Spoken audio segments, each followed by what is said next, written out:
Bonjour à tous et bienvenue sur Music Classroom, donc votre chaîne de formation musicale entièrement gratuite sur YouTube. Eh bien aujourd'hui nous allons ouvrir une nouvelle section de notre chaîne entièrement consacrée à l'analyse musicale. Alors l'analyse c'est quoi? C'est simplement la façon de décortiquer les grandes œuvres musicales majeures venant des plus grands compositeurs pour en comprendre le fonctionnement, c'est-à-dire comment sont-elles construites, comment sont-elles menées, comment sont-elles structurées, afin de pouvoir ensuite l'appliquer à vos propres créations. Alors l'analyse peut concerner donc des compositions, mais également par exemple des improvisations. Et bien justement aujourd'hui, nous allons analyser donc une improvisation jazz, et pas n'importe laquelle, puisqu'il s'agit de Waltz for Debby de l'immense pianiste-compositeur Bill Evans. Nous allons débuter par une analyse générale, par exemple le tempo, la mesure, le feeling. Ensuite, nous allons entrer dans le détail en regardant comment Bill Evans et quelles sont les notes qu'il utilise et quelles sont les gammes qu'il utilise par rapport aux accords de la grille. Et enfin, quels sont les motifs qu'il développe justement pour construire une improvisation finale et cohérente. Alors bien sûr, l'analyse nécessite des connaissances de base que vous trouverez d'ailleurs sur cette même chaîne sous la rubrique « Tout le jazz ». Vous apprendrez comment construire des accords à 3 sons, des accords de septième, comment les enrichir par des extensions et des altérations, et aussi quelles sont les gammes et les modes qui sont utilisés dans l'improvisation et quelles sont leurs relations avec les accords. Alors n'hésitez pas donc à les consulter et à revenir sur ce tutoriel s'il y a des termes que vous ne comprenez pas toujours bien. Voilà donc le lien direct est dans la description de la vidéo, je vous dis donc à tout de suite. Alors pour débuter ce tutoriel sur l'analyse de l'improvisation jazz, nous avons choisi donc un extrait donc de 32 mesures uniquement donc du solo de Bill Evans qui a été relevé donc à l'oreille telle que et qui fait partie donc d'une des pièces les plus fameuses de son répertoire, c'est-à-dire Waltz for Debby. Alors nous avons choisi volontairement que 32 mesures pour simplifier la chose et pour ne pas compliquer donc l'analyse pour ceux d'entre vous qui y êtes débutants. Alors il s'agit donc d'un extrait de 32 mesures de cette improvisation d'origine donc faite par Bill Evans et qui possède une mesure à 3 temps. Alors il s'agit d'une valse jazz donc à 3 temps traditionnels, c'est-à-dire 3-4 au niveau de la mesure. Au niveau du tempo, nous avons donc noir égale 120, ce qui signifie qu'il y aura donc 120 battements par minute. Ceci est donc une vitesse métronomique générale qui est indiquée pour la pièce. Ensuite, nous allons parler de la tonalité. Alors vous le remarquez ici, nous avons un seul bémol, le si bémol à la clé. Donc nous pouvons être en fa majeur avec un si bémol ou dans sa relative, le ré mineur. Alors c'est pas très bien déterminé en jazz, non pas comme en classique où il suffit par exemple de regarder l'accord final d'une pièce pour savoir si ici nous serions donc en fa majeur ou en ré mineur. Mais peu importe, l'essentiel est de savoir que fa majeur ou ré mineur sera ici la tonalité donc générale, mais qu'il existera donc dans le courant de l'improvisation et de la grille donc harmonique des modulations, c'est-à-dire des passages vers d'autres tonalités. Alors la chose importante ici, c'est au niveau de l'interprétation. Évidemment, il s'agit ici d'un swing. Alors le swing, c'est un feeling donc propre au jazz qui est un feeling ternaire. Alors je le rappelle ici, le swing, c'est simplement, disons, un procédé qui n'affecte que les croches, pas les noires, pas les blanches, etc., mais que les croches.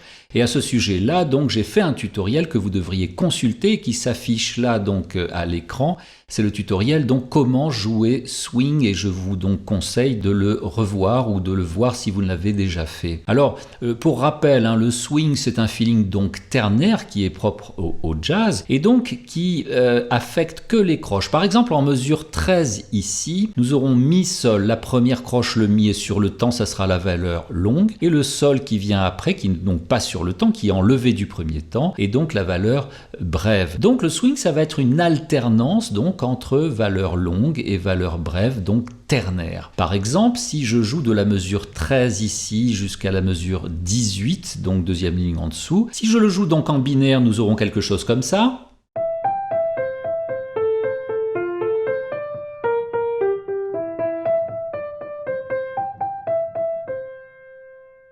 Et si je le joue en swing, c'est-à-dire en ternaire, nous aurons donc cette alternance entre valeur longue et valeur brève, donc en alternance comme ceci.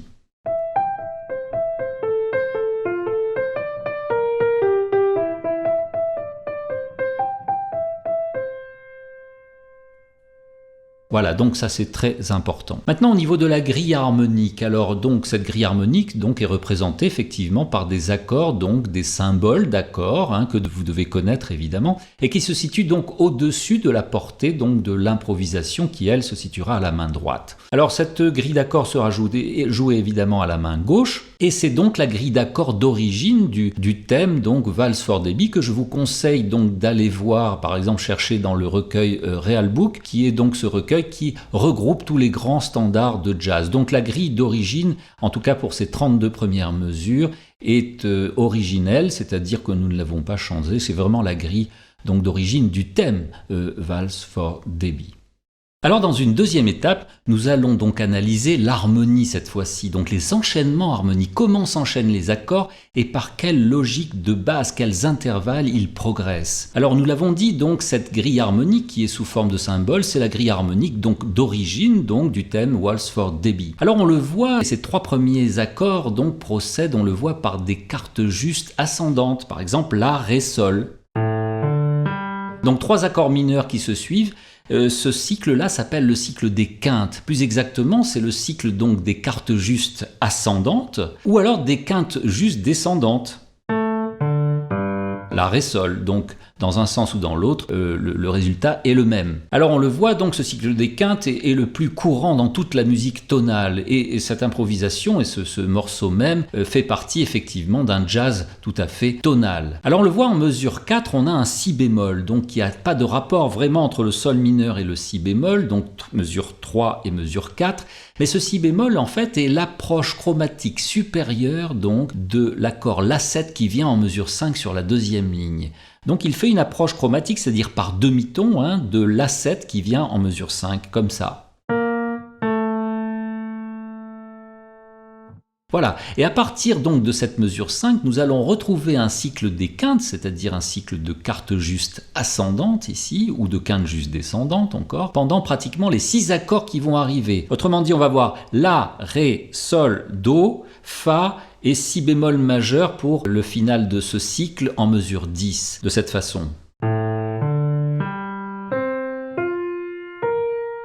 Donc là encore, le cycle des quintes est utilisé. Et puis en mesure 11 maintenant, on va descendre à nouveau de Si bémol à Sol, c'est-à-dire l'inverse de ce que nous avions en mesure 3 et 4. Et puis ceci va nous permettre effectivement d'avoir Sol, Do, pour la mesure donc 11 et 12, qui est encore un cycle des quintes, puisque nous avons de Sol à Do une carte juste ascendante. Puis nous descendons encore d'une tierce mineure sur le La en mesure 13 pour avoir un nouveau cycle de 4 accords, c'est-à-dire La, Ré, Sol, Do, de cette façon. Et en mesure 17, on retrouve les accords du départ. On le voit ici, La, Ré, Sol, Si bémol, La, Ré, Sol, Do.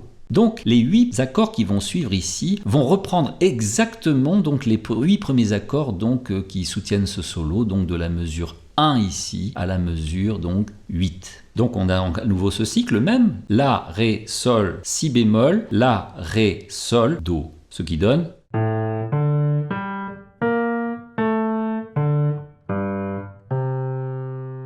Voilà donc toujours encore ce cycle des quintes qui se reproduit ici. Et puis nous arrivons à la mesure 25. Alors la mesure 25, nous avons ici encore un cycle des quintes entre le La et le Ré, donc carte ascendante juste.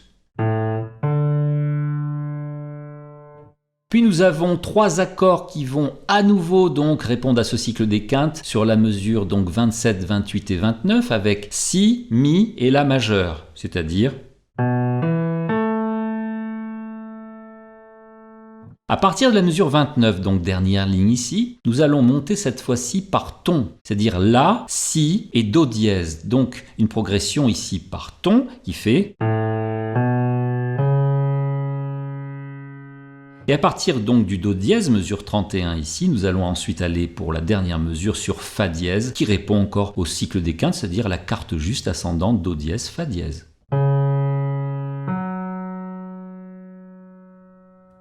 Voilà, alors au niveau des degrés harmoniques, et on va voir, on va analyser maintenant s'il y a des modulations, etc. Alors au niveau des degrés harmoniques, nous allons avoir le premier cycle de quinte, donc La, Ré, Sol, donc 3 accords mineurs qui se suivent. Ensuite, nous allons avoir si bémol, donc si bémol, là, on a vu l'approche chromatique, donc qui va arriver ici.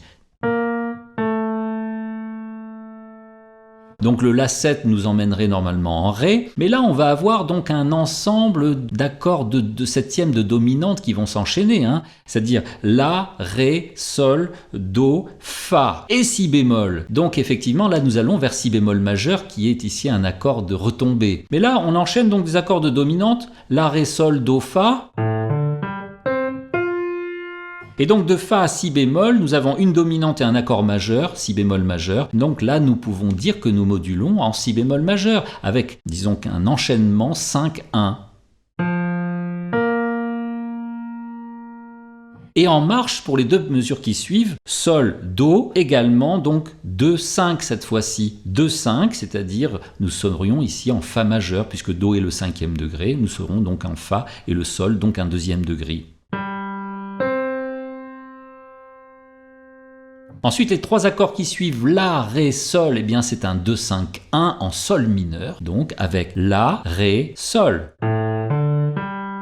La, 2e degré, Ré, la dominante, donc dominante 5e degré de Sol, Sol mineur. Nous sommes en Sol mineur ici. Mais ce Sol mineur va servir également de 2e degré de Fa majeur qui va sur le Do7 ici. Donc nous aurions 2-5 en Fa majeur, sans avoir le Fa majeur 1er degré.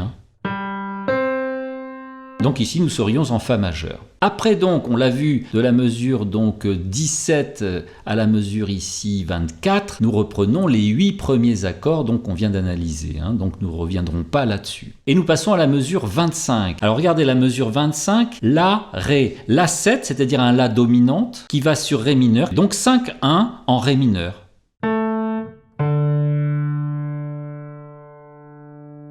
Puis nous allons avoir trois accords qui suivent qui vont faire Si, 7, Mi 7 et La majeur. Là aussi on pourrait avoir donc un 2-5-1 en La majeur, Si 2e degré, Mi 5e degré et La majeur 1er degré. Ensuite, nous avons cet accord de transition qui est le Si mineur ici, en mesure 30. Et puis, nous trouvons pour les deux derniers accords, donc Do dièse mineur et Fa dièse dominante à nouveau. Bon, le Fa dièse dominante indiquerait que nous sommes en Si majeur ici. Donc, nous aurions effectivement un 2-5 encore. 2 serait donc Do dièse mineur et Fa dièse le 5e degré, mais donc en Si majeur. Voilà le Si majeur qui ne figure pas sur la partition puisque nous sommes arrêtés donc à la mesure 32. Donc on le voit ici, cette grille harmonique, donc en dehors donc de la progression des bases d'accords, utilise effectivement des accords traditionnels de la musique tonale, par exemple le 2, 5, 1, qui est évidemment l'une des progressions de trois accords les plus courantes donc dans le jazz et même dans la musique classique en général. Alors dans cette troisième étape, nous allons nous intéresser aux notes qui composent cette improvisation et surtout leur relation avec les accords qui se trouvent au-dessus. Alors vous l'avez remarqué, les accords sont des accords partout volontairement, on a mis des accords de septième donc à 4 sons, composés donc d'une fondamentale, d'une tierce, d'une quinte et d'une septième. Alors il y a deux types de notes mélodiques que l'on utilise dans toute mélodie et même donc dans l'improvisation dans ce cas ici. Il y a d'abord les notes qu'on appellera réelles. Alors ces notes réelles, ce sont des notes qui appartiennent à l'un des 4 sons en fait qui composent l'accord de septième et qui est indiqué au-dessus par ces symboles. Et ces notes donc réelles sont en détente, on dit, par rapport à l'accord puisqu'elles ne créent pas de dissonance difficile à entendre. Et puis il y a un deuxième type de notes qui sont les notes dites étrangères.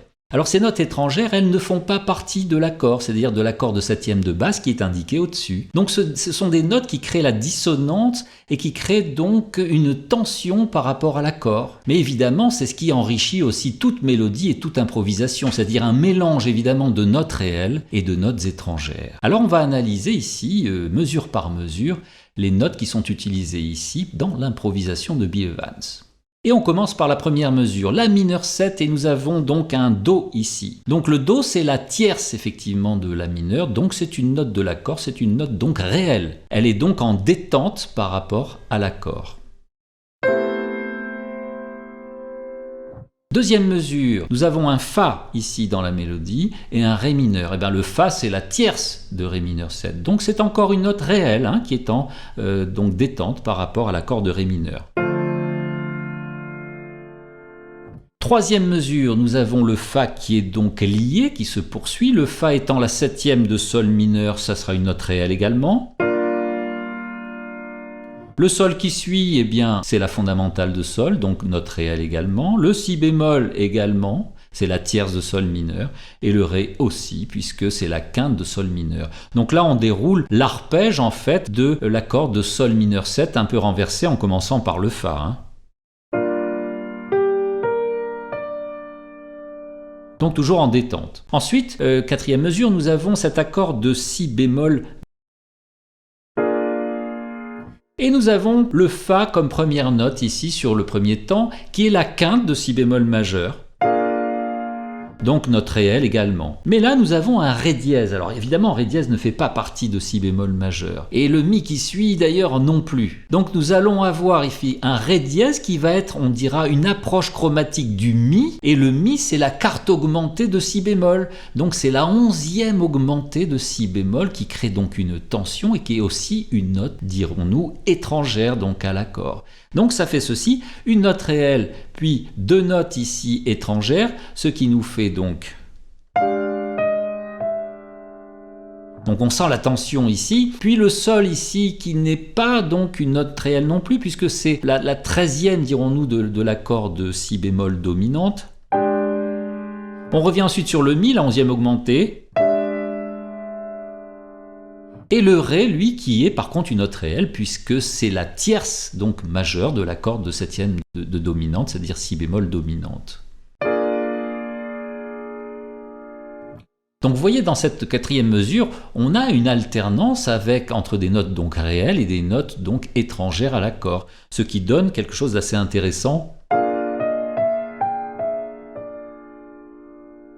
Voilà, on commence par le Fa, donc une note réelle, et on finit par le Ré, une note réelle. Et au centre, nous avons des tensions, des notes donc étrangères. Cinquième mesure, nous arrivons au La7. Alors le La7, nous avons un Do bécard ici. Alors normalement, dans un La7, c'est-à-dire un La dominante, nous aurions un Do dièse, une tierce majeure. Mais là, c'est un Do bécard.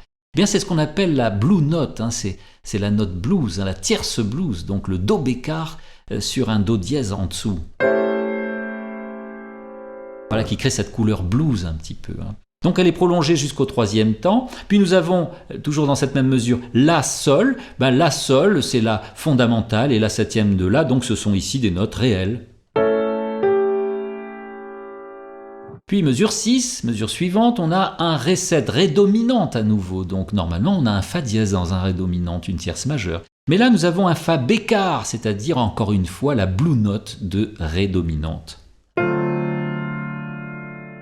Voilà, on entend bien la couleur blues ici. Mesure suivante, c'est-à-dire la mesure 7, on a un Sol 7. G7, c'est-à-dire un Sol dominante à nouveau. Et on s'appuie ici sur la première note, la croche, le La, qui est normalement la 9e, qui crée d'ailleurs une dissonance avec Sol 7.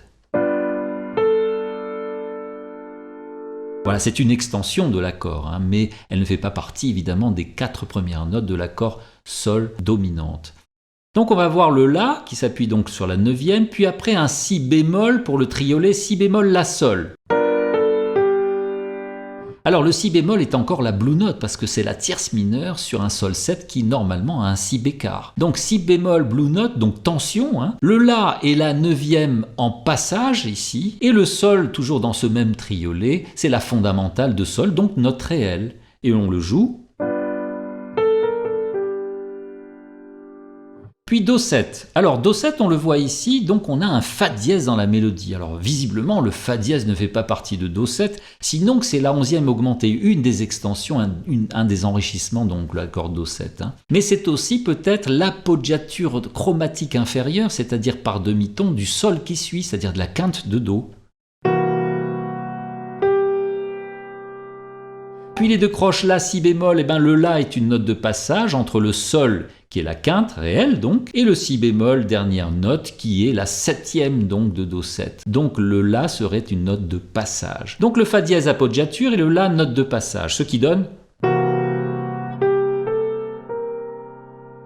Mesure 9, donc, on arrive sur Fa dominante et on a un Do, donc note réelle, puisque c'est la quinte de Fa 7. Donc les deux notes qui suivent de la mesure donc 9, c'est La Sol. Eh bien La Sol, le La est une note réelle, mais le Sol va être une note de passage avec le Fa qui suivra de la mesure suivante. Puis nous arrivons sur Si bémol majeur. Alors en mesure 10, ici Si bémol majeur, nous arrivons sur un Fa qui est doublé ici, en noir et en blanche. Eh bien c'est la quinte donc de Si bémol majeur, donc note réelle en détente.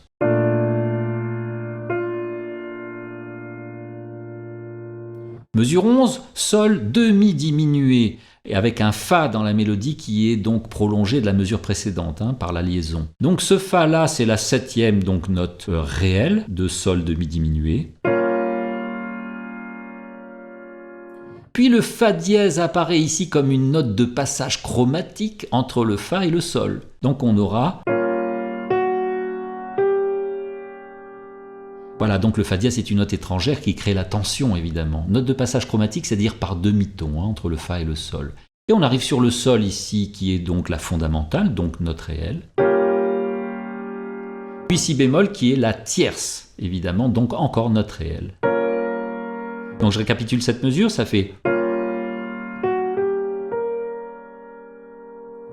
Mesure suivante, donc, mesure 12, nous aurons donc un Do7, Do dominante, et nous attaquons par un Sol, la quinte, donc note réelle, en détente. Puis on va avoir Sol dièse et La, qui ne font pas partie de Do mi Sol Si bémol, donc ce sont deux notes étrangères de passage chromatique entre le Sol, première note, et le Si bémol, la quatrième note de la mesure ici. Le Si bémol qui sera la septième, donc une note réelle. Donc on va avoir un passage, double passage ici chromatique. Et puis un Do dièse ou un Ré bémol, ce qui serait éventuellement une extension véritable, parce qu'après c'est disjoint, on va sauter sur le Fa. Donc on dira qu'ici c'est la neuvième mineure de Do, neuvième mineur. Puis le Fa là-haut, qui ne fait pas partie de Do mi Sol Si bémol aussi, qui est une note étrangère, mais qui sera plutôt l'approche chromatique supérieure par demi-ton du Mi de la mesure 13 qui suit sur l'accord de La mineur, et le Mi est réel. Et cette mesure, nous allons avoir que des notes réelles, cette mesure 13 où on va avoir Mi Sol, Mi Do, c'est-à-dire qu'on aura la quinte, la septième, quinte, puis la tierce mineure, puis la quinte à nouveau et la tierce mineure. Donc on a l'arpège d'un accord ici de La mineur 7 qui est déroulé en arpège, comme ça.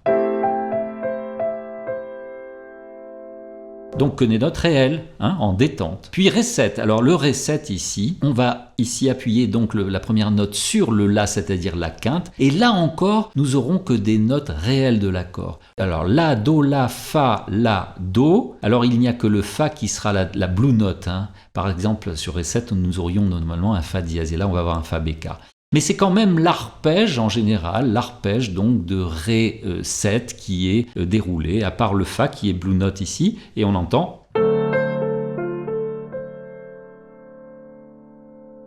Puis mesure suivante, Sol mineur. Eh bien Sol mineur, nous allons avoir trois notes dans cette mesure, répétées deux fois, c'est-à-dire Ré, Si bémol, Sol. Eh bien c'est respectivement donc la quinte, la tierce et la fondamentale de Sol, donc note réelle. Puis Do 7, pour cette mesure de Do dominante. Nous allons commencer par le Mi, qui est la tierce, donc note réelle. Mi octave, toujours la tierce. Et le Ré qui suit, qui va être une neuvième, mais surtout une note de passage qui va aller donc entre le Mi précédent et le Do de la mesure suivante sur l'accord de La mineur. Donc le Ré sera note de passage, donc tension.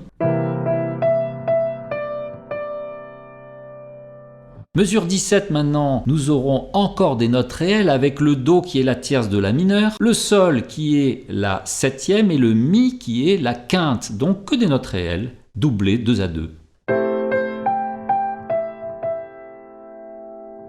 Puis le Ré mineur, mesure suivante, avec un Do dans la mélodie, c'est la septième, donc note réelle. Et ensuite, en double croche, ici, on le voit, on va avoir La, Do, Mi, Sol. Alors La, la quinte réelle, Do, la septième réelle de Ré, Mi, eh bien là, ça va être la neuvième de Ré, et Sol, la onzième. Donc un arpège sur, on va avoir 5, 7, 9, 11. Donc des tensions quand même, 2 notes sont tension, 2 notes sont réelles. Mesure suivante, sol mineur, nous arrivons sur le Fa qui est la 7e, donc réelle. Ensuite à nouveau un groupe donc en marche de Sol, Si bémol, Ré, Fa ici, qui vont être que les notes réelles, c'est-à-dire l'arpège déroulé de l'accord de Sol mineur, donc note réelle en détente. Puis Si bémol dominante, alors la même chose, le Mi première note donc va être l'appoggiature chromatique inférieure du Fa qui est la quinte. Puis le Ré réel deuxième temps. Le Mi ici sera la broderie du Ré, parce qu'on va voir Ré, Mi, Ré. Donc Mi, on l'appelle ça une broderie, avec retour au Ré qui sera la tierce toujours, donc réelle. Et le Ré bémol qui finit, effectivement, est une note de passage entre le Ré qui précède et le Do qui va suivre dans la mesure de La dominante ici. Et nous arrivons à la mesure 21 avec le La7. Alors le La7, on retrouve ici le Do bécard sur un La7 qui est la blue note. Puis à la fin de cette mesure, le Sol dièse. Le Sol dièse est une tension aussi, ça n'est pas une note réelle, mais ça va être simplement l'approche chromatique du La qui va suivre ici. Donc une tension. Le La est la quinte. Si c'est la quinte sur Ré7, eh bien c'est une détente, donc une note réelle. Puis on a un petit triolet de double croche là à la fin de cette mesure avec Ré, Mi bémol, Do. Alors le Ré est réel, le Mi bémol c'est la 9e mineure, c'est donc une tension, et le Do est réel, c'est la 7e. Puis Sol 7, le Sol 7, on a un Si bécard, donc c'est la tierce note réelle. Et puis ce triolet de croche en fin de mesure qui fait La bémol, Sol, Fa. La bémol c'est la 9e mineure, le Sol est réel et le Fa est réel aussi, c'est la 7e. Donc une note tension, c'est-à-dire le La bémol, la 9e mineure de Sol, et les deux autres sont des notes réelles, le Sol et le Fa par exemple. Puis mesure suivante, Do 7, Do dominante, on a un Mi, c'est la tierce, donc note réelle. Mesure 25, ligne suivante, on a donc un La7, La dominante, avec, on le voit, un Do bécard qui va sur un Do dièse. Alors à mon avis, le Do dièse est la note réelle. Le Do bécard, c'est une approche chromatique inférieure, comme ça. Et puis on déroule l'arpège avec Mi, Sol, Si bémol. Alors le Mi, la quinte de La réelle, le Sol, la 7e de La réelle, et le Si bémol, la 9e mineure. Puis un Ré mineur sur la mesure suivante. Donc ce Ré mineur commence ici sur le La, la quinte, donc note réelle. Puis le Sol, un passage qui va à nouveau sur le Fa, note réelle, la tierce.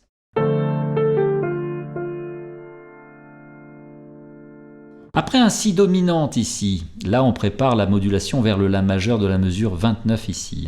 Alors le Si dominante donc, avec le La, donc la 7e réelle, le Si bémol, ici, 2e note du triolet qui va être un passage chromatique, c'est-à-dire par demi-ton, donc note étrangère, et le Si bécard qui va être la fondamentale. Et le Do bécard qui suit, la 9e mineure. Pour revenir au La, note réelle, la 7e. Ce qui donne. Puis accord suivant, Mi 7, Mi dominante avec le Si bécard, la quinte, donc note réelle. Le La, donc qui va être le passage vers le Sol dièse ici, note réelle, la tierce. Et puis ensuite on va développer l'arpège Sol dièse, Si, Ré, Fa dièse, respectivement tierce, quinte, 7e et 9e. Ce qui donne sur cette mesure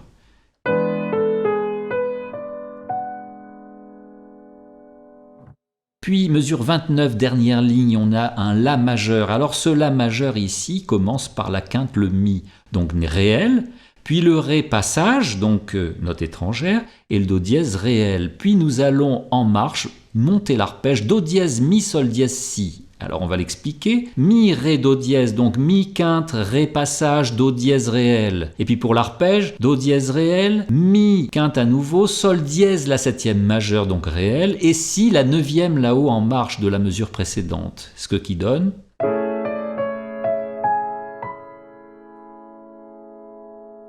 Et puis mesure suivante, la mesure 30 avec un si mineur. Alors ce si mineur donc va commencer sur un sol dièse. Donc là nous sommes en tension parce que le sol dièse c'est la sixte ou la 13e donc de si mineur. Donc on a une tension. Le mi étant la 11e, aussi une tension. Le do dièse la 9e, tension aussi. On revient à sol dièse la 13e. Le mi à nouveau la 11e, tension. Et le do dièse à nouveau, tension. Sous forme d'arpège, ici nous avons pratiquement que des tensions. Donc ce qui donne. Avant-dernière mesure, do dièse mineur 7 et nous arrivons sur la tierce, donc une note réelle. Et donc en détente avec do dièse mineur ici. Puis do dièse fondamental, détente. Mais le la est tension, c'est la sixte mineure. On retrouve à do dièse ici, quatrième croche qui est à nouveau note réelle. Puis le la à nouveau de la tension, une 13e mineure. Qui est appoggiature, donc le sol dièse qui est la quinte réelle, donc détente. Et finir par si bécard, la 7e détente aussi. Ce qui donne pour cette mesure. Et dernière mesure donc de cet extrait, fa dièse dominante. Alors cette fa dièse dominante commence par un sol dièse qui à mon avis est une appoggiature, c'est-à-dire une appoggiature chromatique inférieure du la. Mais le la n'est pas la tierce de fa dièse dominante, c'est là encore la tierce blues, c'est-à-dire la blue note. Avant de finir sur le fa dièse qui est elle donc complètement réelle puisque c'est la fondamentale de fa dièse. Vous le voyez donc, ce qui fait la richesse d'une improvisation, d'une mélodie, c'est l'alternance entre les notes réelles et les notes étrangères, c'est-à-dire une alternance toujours entre la détente par rapport à l'accord et la tension. Alors dans une quatrième étape, nous allons voir comment Bill Evans crée de petits motifs mélodiques ou rythmiques d'ailleurs, qu'il va donc répéter à plusieurs hauteurs donc pour développer son improvisation. Alors ces motifs peuvent être que de quelques temps ou d'une mesure, mais il va les développer en les répétant à différentes hauteurs, ce qui va effectivement enrichir donc son improvisation. Et on commence par la première mesure, on le voit, qui commence par une quinte descendante do fa. Alors il va ornementer un petit peu ce premier motif à la mesure 5 deuxième ligne en rajoutant effectivement des notes de passage au milieu, par exemple do, la, sol, fa. Voilà, c'est une ornementation déjà du premier motif de quinte descendante. Et puis en mesure 9, répété exactement identique à la mesure 5. Répétez oui, mais pas avec la même grille harmonique. Dans la mesure 5 et 6, nous avons La7, Ré7 avec ce motif. Et alors que dans la mesure 9, nous avons Fa7, Si bémol majeur 7. Donc il y a aussi une variation, même si le motif est répété identique à lui-même. Et nous passons, regardez, à la mesure 13, où nous avons un motif donc d'arpège brisé ici, qui fait sur le La mineur, et qui est répété à la mesure suivante à une autre hauteur. Voilà un second motif de développement. Mesure suivante, c'est-à-dire mesure 15 sur l'accord de sol mineur, nous allons avoir donc cette fois-ci un motif en notes répétées 2 à 2 sur des arpèges et qui vont se répéter pratiquement sur 3 mesures. Regardez donc la mesure 15 ici sur sol mineur, nous avons... Puis sur la mesure ici 16 sur do dominante, nous avons... Puis mesure 17, ligne suivante, sur le La mineur 7, nous avons... Voilà donc un petit motif qui est répété sur 3 mesures, donc à différentes hauteurs. Si on le rejoue en suivi, nous aurons...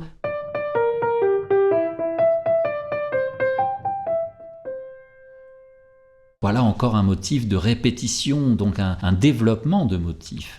Et puis les deux mesures suivantes, la mesure 18 et 19, vont répéter donc un motif avec le même rythme blanche suivi de 4 doubles croches. Comme ça en mesure 18. Et en mesure 19, à une autre hauteur. Et nous passons par exemple à la dernière ligne ici en mesure 29 où nous avons un cinquième motif qui va être développé sur 2 mesures. C'est celui-ci, mesure 29 sur la majeure, qui va se répéter en mesure 30 sur si mineur et en do dièse mineur à la mesure 31. Voilà, c'est un motif donc qui est légèrement varié, mais on le voit, c'est le même motif qui est basé en général sur l'arpège, sur des notes donc disjointes. Ces motifs sont essentiels au développement de toute improvisation. Ils sont souvent donc originaux, c'est-à-dire créés par l'improvisateur, mais ils peuvent aussi avoir un rapport avec le thème d'origine ou avec un intervalle ou une cellule rythmique donc du thème d'origine. Alors dans cette dernière étape, nous allons maintenant donc jouer l'improvisation dans son intégralité avec un accompagnement de main gauche. Alors en ce qui concerne l'accompagnement, je vous conseille de revoir certains tutos de la section donc tout le jazz où vous apprendrez comment effectivement mener une grille harmonique à la main gauche sur des standards de jazz. Mais nous ici, nous allons nous intéresser donc à la main droite et donc à l'improvisation elle-même, où vous pouvez donc repérer à nouveau donc tout ce que nous avons dit, notamment sur le feeling swing, mais également sur l'alternance des notes réelles et des notes étrangères, donc qui créent donc les détentes et les tensions en alternance. Et enfin sur ces petits motifs donc de développement qui sont répétés donc à plusieurs hauteurs différentes, qui sont donc des séquences, tout ceci créant effectivement donc une improvisation jazz assez riche et assez équilibrée.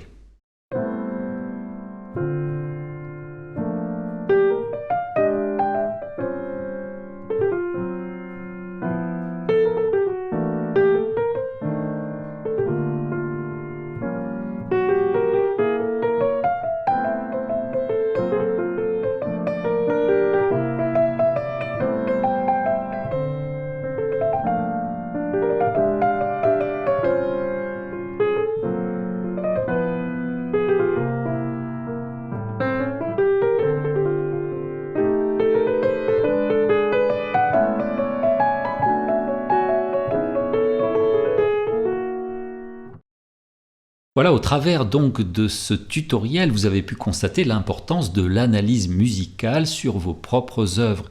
Évidemment, comprendre comment les grands musiciens et compositeurs donc créent leur œuvre majeure nous renseigne évidemment sur nous-mêmes. Alors avec ce solo de Bill Evans, vous avez vu dans un premier temps comment il organise l'enchaînement donc de ces accords et avec quelle logique. Vous avez vu également quelles notes il choisit par rapport aux accords du moment. Donc les notes dites réelles qui font partie de l'accord et qui sont en détente avec l'accord, et les notes dites étrangères, donc qui n'appartiennent pas à l'accord et qui créent des tensions. Tout ceci fait effectivement donc la richesse de toute composition mélodique, puisque l'improvisation est une composition mélodique de l'instant, donc une composition spontanée du moment. Et vous avez vu dans un troisième temps également comment il développe donc de petits motifs parfois d'une seule mesure, donc en marche harmonique, c'est-à-dire en séquence à plusieurs hauteurs pour obtenir donc un déroulement de son improvisation un peu plus riche. Voilà, j'espère que ce tutoriel vous aura éclairé sur l'improvisation jazz. Nous en ferons bien sûr d'autres. Quant à vous, essayez donc d'appliquer donc ces concepts et ces conseils donc sur d'autres standards que vous choisirez bien sûr simples au départ. Sachant évidemment que chaque musicien possède son propre style donc d'improvisation. Voilà, à très vite. Voilà, si vous avez apprécié ce tutoriel, vous pourrez vous aussi continuer l'apprentissage du piano jazz par les accords et leurs enrichissements, les gammes et les modes d'improvisation, les relations donc entre les gammes et les accords, et enfin les deux gros morceaux qui seront donc l'accompagnement et l'improvisation. Alors j'ai conçu donc cet ouvrage avec son DVD de 2 heures qui passe en revue toutes les techniques du piano jazz de A à Z, c'est-à-dire de débutant à avancé. C'est dans le shop.musiclassroom.com, le lien direct est dans la description de la vidéo. Merci de vous abonner, de partager, de commenter et d'activer la petite cloche pour ne louper aucune nouveauté. Quant à moi, je vous remercie de votre écoute et je vous dis à très vite pour un nouveau standard.